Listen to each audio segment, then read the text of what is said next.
Excuse me, sir. Hold up.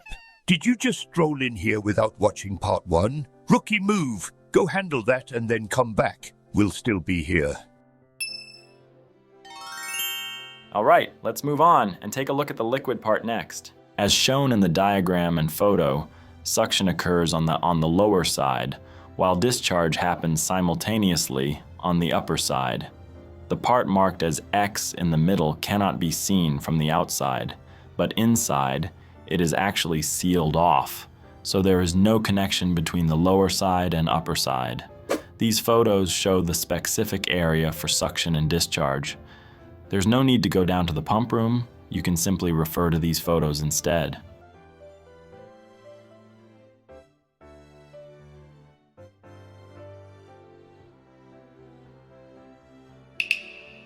Let's take a closer look at the internal structure.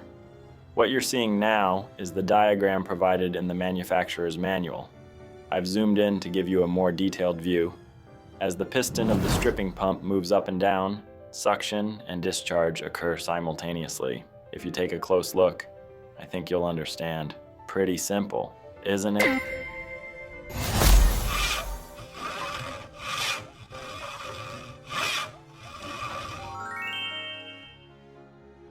All right, let's take a look at the safety features of the stripping pump. The stripping pump you're looking at now is equipped with an air chamber and an escape valve. Let me start by explaining the role of the air chamber. Typically, liquids are not highly expandable or compressible, so sudden change in the flow rate or pressure can easily cause instantaneous pressure fluctuations. This is commonly known as water hammering.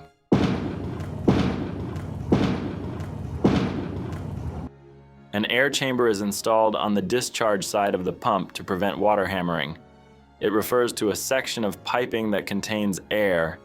When the flow of fluid inside a pipeline is suddenly blocked, the pressure can spike rapidly, potentially causing damage to the pipeline or the pump in use.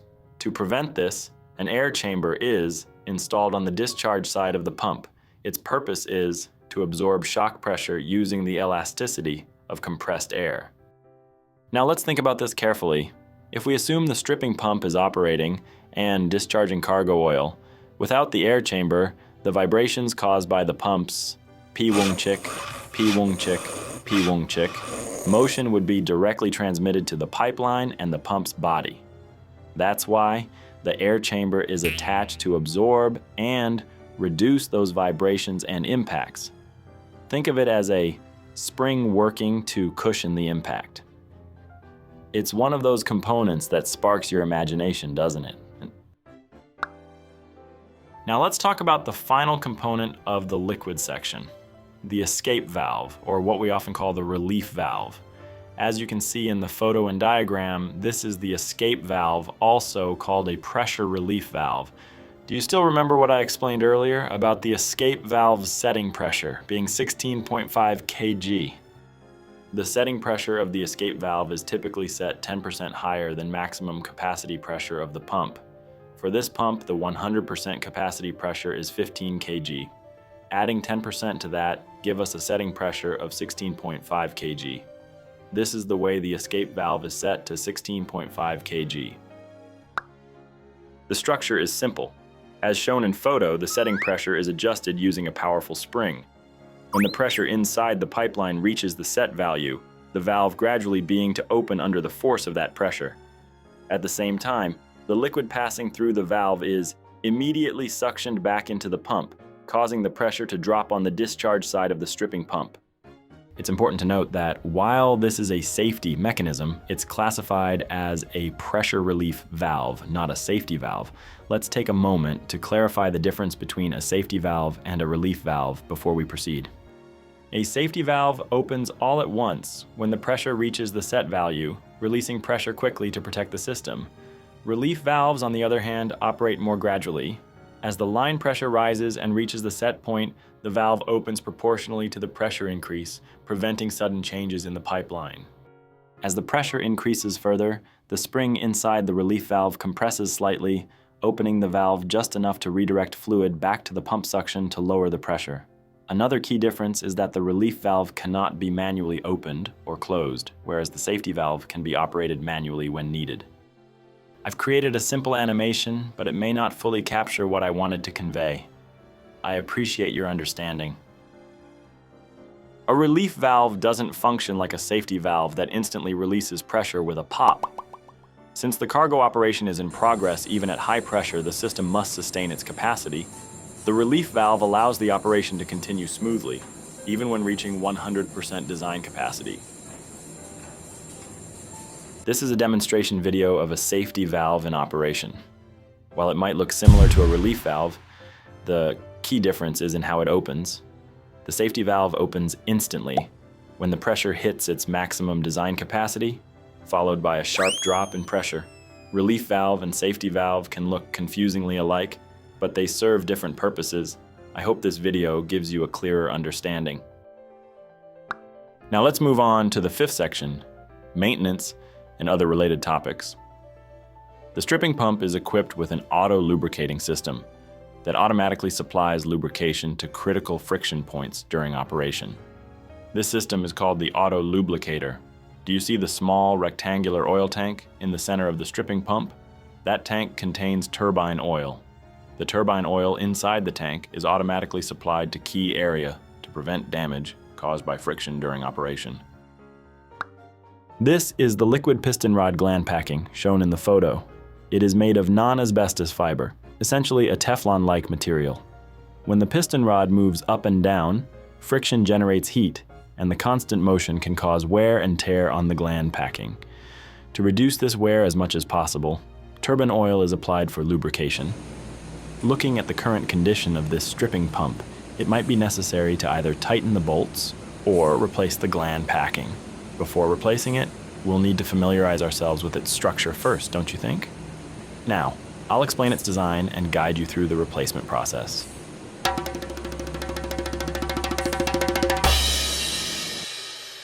On the diagram, 77:1, 77:2 and 77:3 indicate the gland packings, and 88 represents the sealing ring. The gland packing is made of Teflon, and the sealing ring's material is bronze. The turbine oil inlet is positioned near the sealing ring, likely to enhance the efficiency of turbine oil lubrication. This pump seems to be a product of Hyundai Heavy Industries. I don't remember seeing sealing rings in the stripping pumps manufactured by Shinko. I wonder where they sold off the sealing ring. What the heck is this nonsense? Knock it off with the nonsense, man! The diagram here belongs to a Shinko product. For item number 77, it's only described as liquid piston rod gland packing, without additional explanation. Looking at item number 20 in the spare parts list, you'll find it specified as liquid piston rod gland packing, made of non-asbestos fiber. It's essentially the same as Teflon, so you can think of it that way. Extra gland packings are usually available in the spare part box and can be used whenever needed. If not, you can cut a gland packing of the same thickness to fit the piston rod and replace it. Here's how to replace the gland packing. As you can see, stack the gland packing one by one, considering 6 pieces as one set, and insert them into place. Then, gently tighten the bolts. Finally, during the first operation of the stripping pump, adjust the bolts once again if necessary. Wait, hold on. We've got this perfectly good lubricating system all set and ready to go, and yet someone decides, you know what this piston rod need? A thick coat of grease. I mean, really? What's this big idea? It's like fixing something that isn't broken. And then they stand there, chest puffed out, grinning like they've just reinvented the wheel. Come on, seriously. That's not genius. That's just plain goofy. How long are you planning to live like a total punk? Grease is not okay! Look at them, so proud of themselves.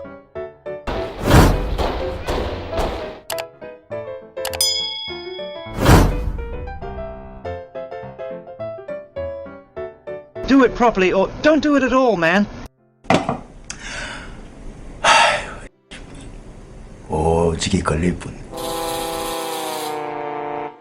Greasing the piston rod may appear to improve lubrication, but it actually provides no real benefit.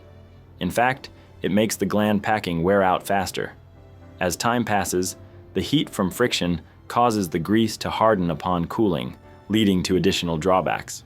From a practical perspective, it also looks untidy and is not an advisable practice.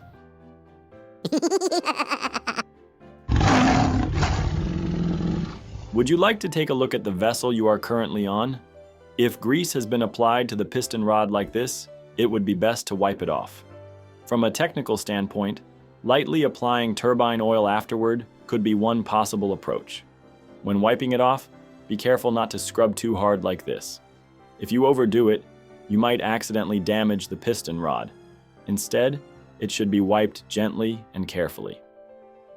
Oh, and this part that looks like a robotic arm. It's okay to apply grease here. Just make sure to use a small amount and apply it sparingly. One more thing. The piston rod in the steam part is not connected to a lubricating system. However, some people still apply grease it enthusiastically. For your information, the piston rod in the steam part uses a carbon fiber gland packing. Carbon materials are designed for high temperature applications, and since carbon itself has a naturally smooth surface, no additional lubrication system is needed. If you find grease applied to that area, it's best to clean it off immediately. Do it now. Remove the grease. Do it now. Do it now. It would be great if all vessels' auto lubricators operated perfectly, but unfortunately, they often don't perform as expected, which is a bit disappointing. So here's a useful tip. When starting the stripping pump, applying a small amount of turbine oil to the piston rod with a small brush can be an effective method. It may be a bit of a hassle, but it will definitely help. And there's a hidden secret in the lub oil tank where the turbine oil is stored. Do you see this? That little pin-like protrusion? It's made of brass, and it shouldn't be covered in messy paint like this. If you find that this part has been painted over, please carefully remove the paint. When the lub oil tank level drops, a vacuum can form inside the tank. At the moment, this pin plays a crucial role by opening the breather hole, making it quite important. For reference, I've seen some Hyundai Heavy Industries products where the lub oil tank lid has a tiny pinhole. I assume that was the breather hole. I just wanted to point out that there are some differences between Shinko products and those made by Hyundai Heavy Industries, just something to keep in mind. Oh, no! Wow. This vessel is pretty bad shape. Honestly, I'm just speechless when I see things like this. Where did the lid go? Sold it off somewhere? And the grease, what a complete mess. Unbelievable. Just ridiculous. To everyone watching this video, don't let your stripping pump end up like this. Keep that in mind from now on.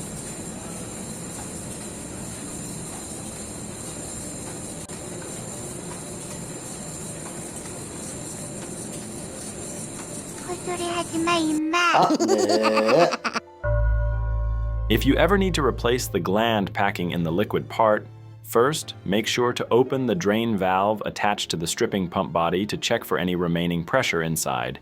If there's still pressure or residual cargo inside, fully drain it before proceeding.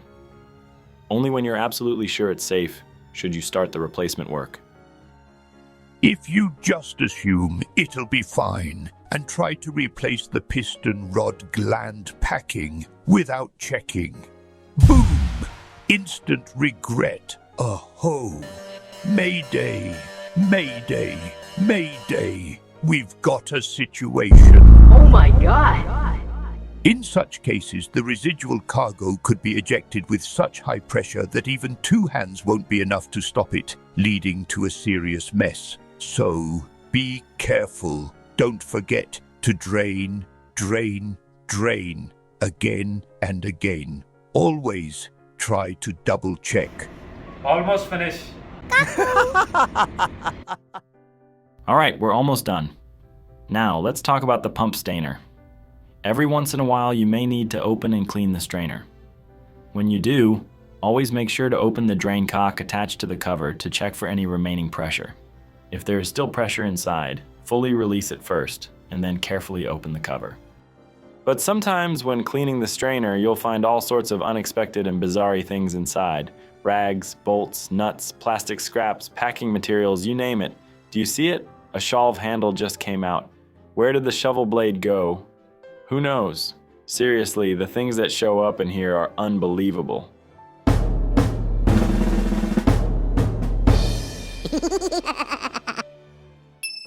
As we wrap things up, let me share a few additional points.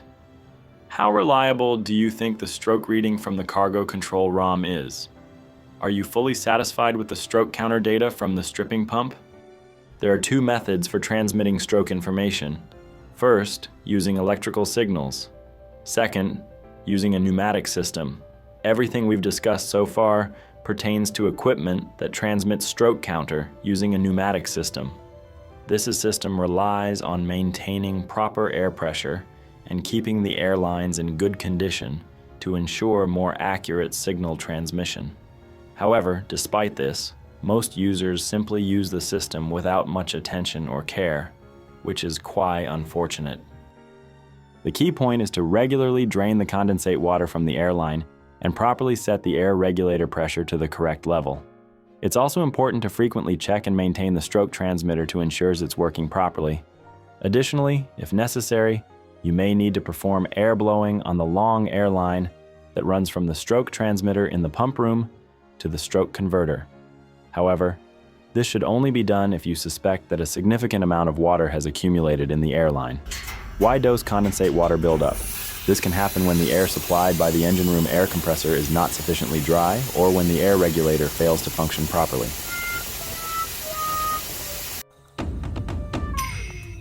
I really want to ask Shinko, Nakakita Seisakusho, and other manufacturers this question. Can't you build a better and more reliable stroke transmitter, stroke converter, and stroke counter? Countless vessels are operating their stripping pump while staring at highly inaccurate stroke readings, as if fixating on the numbers will somehow make them right. What's even worse is that many operators don't perform proper maintenance, and as a result, incorrect data gets transmitted without them even realizing it. Yet, they blindly trust the stroke counter, assuming the information must be accurate. There are just too many fools running their systems this way.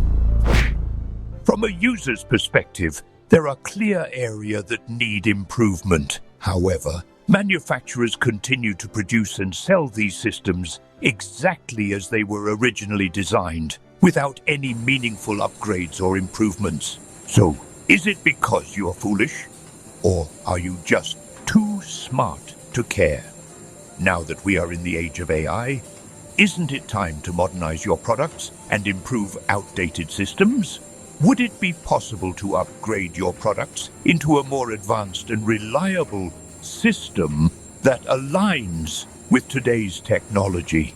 At the very least, components like the stroke transmitter and stroke converter, which play a critical role in stroke data transmission, should be improved to minimize errors even without frequent maintenance. Come on, it's time for an upgrade. Make it better. Come on, it's time for an upgrade. Make it better. All right, let's move on. Do you see this? This is the auto drain valve attached below the air regulator. With all this messy paint slapped on, do you think it can drain properly? I know you all love automatic systems, right? Well, this auto drain does work, but it's not always perfect. So, I recommend manually draining it from time to time just to be safe.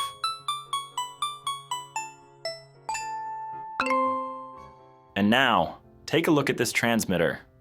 You're using a transmitter in this condition, with the drain valve covered in paint, and yet you still expect to receive accurate stroke movement data? Wake up, man. That's just not going to happen. If you operate the stripping pump like this, there's no way the stroke SATA transmitted to the cargo control room stroke counter will be accurate. In some cases, the stroke count might suddenly spike up and down, causing the numbers to hunt unpredictably.